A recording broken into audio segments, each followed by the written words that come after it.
So at the end of the last video, I said something that was true but needs a little bit of elaboration.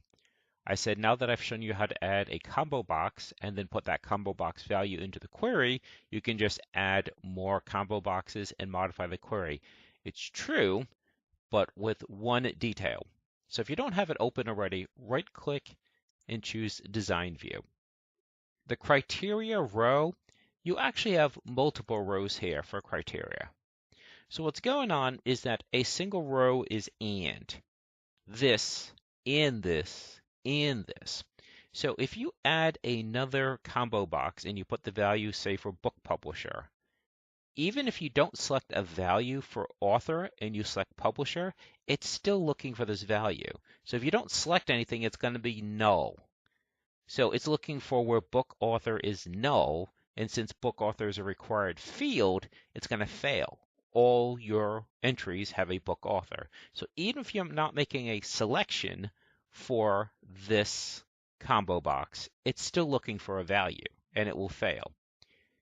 That's if you use the same row. If you put these on different rows, then instead of being and, it becomes or. So this or this. So what I said was true, but needed a little bit of elaboration. So let's look at how that would look. So just like last time, we need to create a table as a source for the values that are going to be in the new combo box.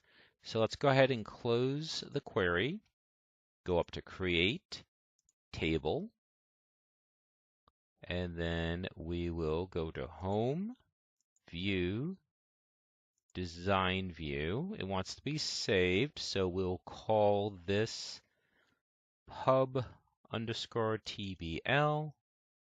OK. Get rid of the primary key, change it from auto number to short text, and we'll just make this pub_name.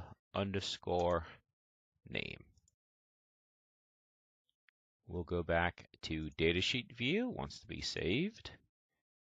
And you just enter the value because, like I said, datasheet view, if it helps, think of it as spreadsheet view because this is where you can actually do the data entry. So MS press, and we'll just use that one value since that's the only one that we've used so far. Close the table. We will go to our search DB. We go to, on the Home tab, View, Design View, and we're going to add the next combo box. So combo box. I want the combo box to get the values from another table, and it's the publisher's table. We want to use publisher name. Next, expand this in case you have longer values. Next, and then finish.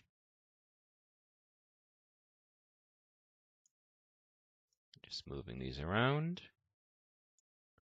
So what we're going to do now, we want this value to be put into this query, but as an OR condition. So let's save our form, right-click, Design View, expand this out a little bit. Don't have to, I just want to see what it looks like. And we said it's going to be book publisher. So rather than putting it in line with this one, go down a line. Right-click, Build, and we will, again, you have to drill down from the general to the specific. So Collectibles database, that's where we are. We want to take a value from a form. We won't use loaded form. We'll just use, because right now the form is open, so there's a loaded form. If the form isn't open, then there's no loaded forms. So it's just easy enough to use all forms. Search database. It should be combo 3 because that's the new one we added. And then we want the value. So you can see that the formatting is very similar. It shows you that you're using a form. It's the search DB form, and it's the combo box on that form. And then we do OK. As you can see, it's using this value or this value. So it's very important. If you put everything on the same row, it's an and. If you put it on different rows, it's or. So at that point, even though this is still seeing a null value, it doesn't care because you've put a value for this one and it's true. So let's save the query, close it, save our form again just to be safe, view, publisher name, MS Press, run query, and there we go. I think I chose MS Press for all of them, so let me double check them and see if I did. We have collection. Actually, no, I did a couple for Warner Publisher and another press, so yes, we know that it did indeed work. So, like I said, it's basically rinse and repeat. You just have to make sure that you put the values for the combo boxes on different rows than all the same rows. That way it treats it as an or instead of an and. And I think that's about it. This wasn't meant to be a long video. I just wanted to clarify what I said about the only other thing that you could do at this point is you could embed the query into a report. I don't know if you really care about a report, but with a report, you can do some additional formatting.